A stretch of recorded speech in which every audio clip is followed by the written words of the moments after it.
On these first warm days of spring, it's awful tempting to get out here and clip things back and uncover and peek and see what's growing and what's not. But I need to remind myself that we can have up to 6 inches of snow on Mother's Day. So I need to take a sit back and wait and see approach. And I'm glad I did that. Case in point, my Alaskan cedar here, all winter long, these branches have been buried in snow up to here. And I was really worried, thinking I'm going to have to go in and cut those branches off because they were severely bent down to the ground. But as the snow is melted, it's nice to see that these branches are lifting back up. So that's a lesson. Let Mother Nature do what it needs to do before we go in. So don't have a knee-jerk reaction to things. Sit back and wait and see what's going to happen. If you're trying to go out and do pruning this early in the year, it's helpful if you know a little bit about the plants before you start pruning. Some plants already have their flower buds on them. Azaleas, rhododendrons, lilacs, weigelias, their flower buds are already on the ends of these branches and they are ready to start opening up as soon as the weather warms up. So if you go in now and you do a massive prune on this, you're going to be removing this year's flower buds.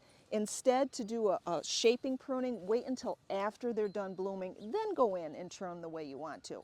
Of course, if you have a broken branch, you can go in now and take that out. That's not going to grow anyway. But otherwise, leave the pruning until after your spring flowering shrubs have bloomed. There are some shrubs you can prune this time of year. According to the Proven Winners website, my proudberry coralberry should be pruned this time of year. And what I'm going to do is I'm just going to go in and prune it down to about 1 foot high.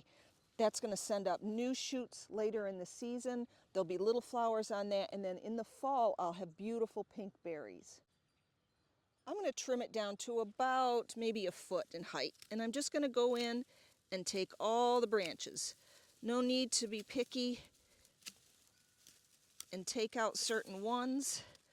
We're just going to take them all.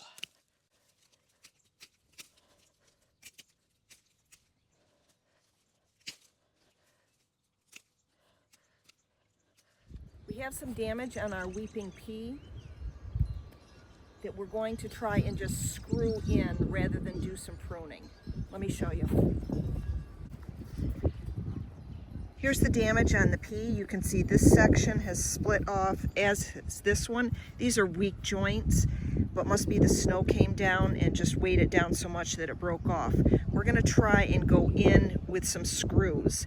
Normally I would say try and just prune this off, but if you look here and here, there's not going to be anything left down here by the time I cut this out. It's just going to be a really weak spot. So we're going to try and save what we can, or salvage I should say, by just putting some screws in and seeing if over time that will tighten the tree up and it'll hold. It's better than taking the whole tree out at this point. And we'll just monitor it all season long and see what happens.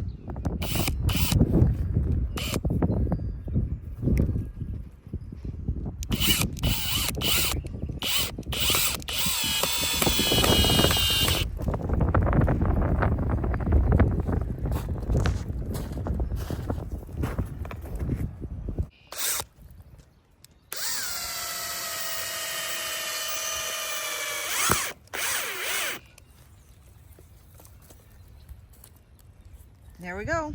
Cross our fingers. Hopefully this will help you understand a little bit better. This is the branch that was split off, and this branch back here was the one that was split off. So if I had cut those off, it would have left only about 1 inch. So you come from this 2-3 inch up to 1 inch to support this. There's no way it would have been strong enough to support it.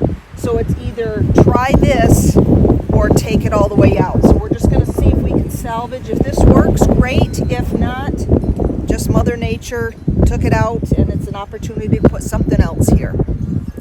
It's best to leave birch trees and maple trees for later in the season. Right now the sap is running in these very heavily, and if you were to cut them, the sap would just start dripping out, which is why these trees are sometimes referred to as bleeders. We prefer to catch our maple sap in a bucket. More on that in a future video. Now you may be looking at these hydrangeas behind me and going, oh my goodness, they're ruined, they're gone, they're not coming back. These are the plants I am least worried about with the winter damage this year.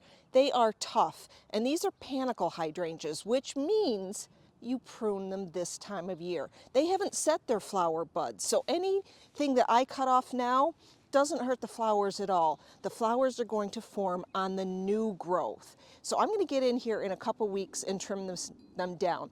I could do it now, but I'm going to wait a couple weeks. Number one, because I just want to see what happens. These branches are slowly starting to creep up, and I'm wondering once the weather starts getting warm, if those branches, once the sap is going through them, they'll start to lift. I'm still going to cut them down very drastically, namely because I need to prune them for size. 15 years ago when I put these in, there weren't the varieties that there are now. So I put limelights in here, and if I let them go, they would get a little bit too big.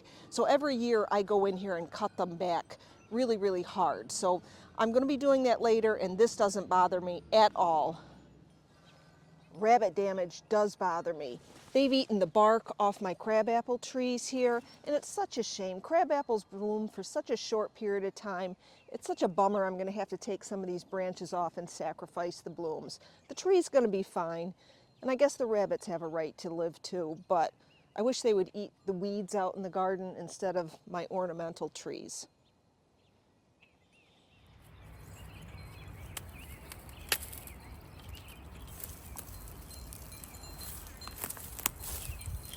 Rabbit damage happens every year. This year was a little bit more severe because of how much snow we had. And what those little buggers do is they eat the bark off the branches.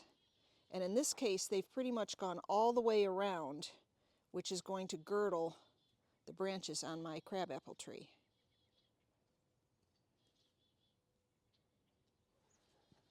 This is why rabbit damage can be so bad. Let's do a little botany 101. Now, if you're a botanist, this is really basic stuff, and I know I'm not getting it 100% right, but I think we'll get our point across. So, in the center of a tree is what is called the heartwood, and think of that as like our bones. So here's the center of the tree. This is what keeps the bone or the tree upright and straight and strong. On the outside is the bark, and think of that like our skin.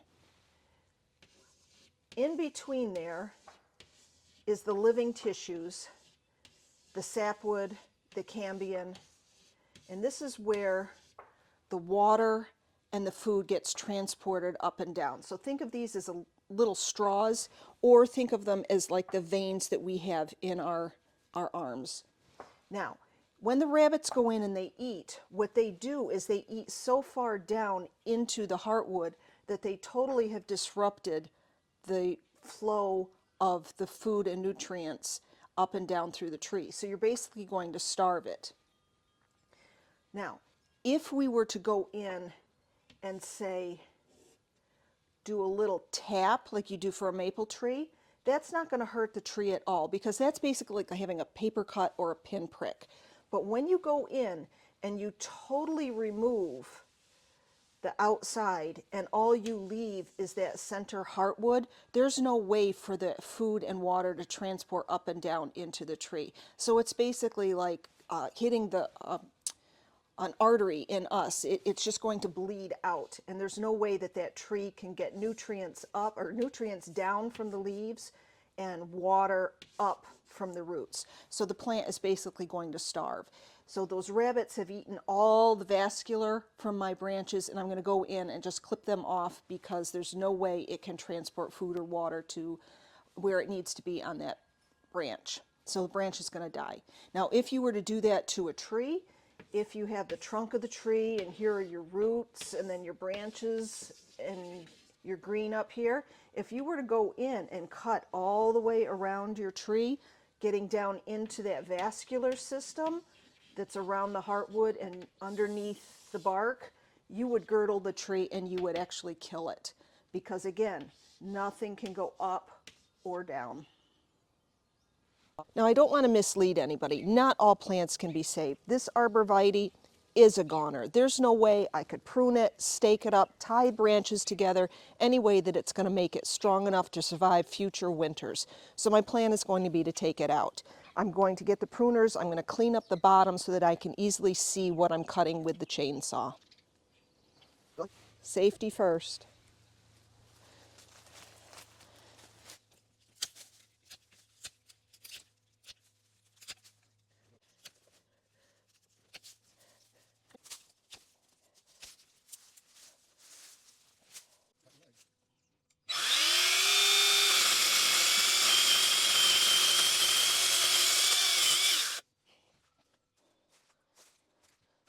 One thing you can do this time of the year is pick up sticks.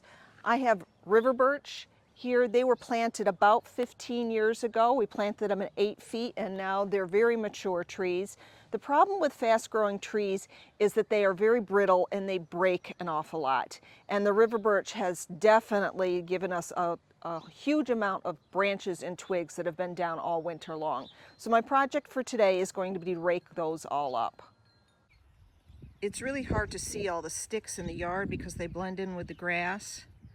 But if you look at this in the snow, and you can just imagine your whole lawn covered with all these branches or little sticks and twigs, that's what I'm going to be tackling and picking up today.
Here doing a little spring cleanup, I thought I would tackle cleaning off the bird's nest spruce. There's a lot of leaves and debris that have landed on them, and if we leave that on the branches, the branches will eventually die and lose their needles, and I don't want that to happen. So I'm going to go around and just clean them all off.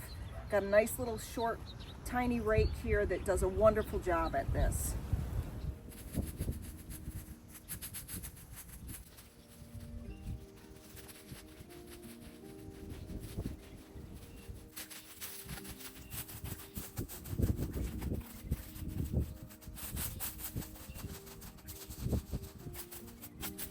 I'm going to leave it like that for right now. Later in the season I'll get out with a leaf blower and blow off more of those leaves, but for right now I think that's sufficient. The sunlight's going to be able to get to the needles and photosynthesis is going to be able to happen and they'll start pushing some new growth. One thing I can't resist doing is helping the daffodils emerge. I like to take off a little bit of that leaf litter so they have an easier job coming up. Now, the cold weather isn't really going to bother them. They bloom in the snow, so this isn't going to hurt them. But you can see how yellow some of them are. That's because they're buried under the leaves. I take those leaves off. That'll get those a chance to photosynthesize and start turning green.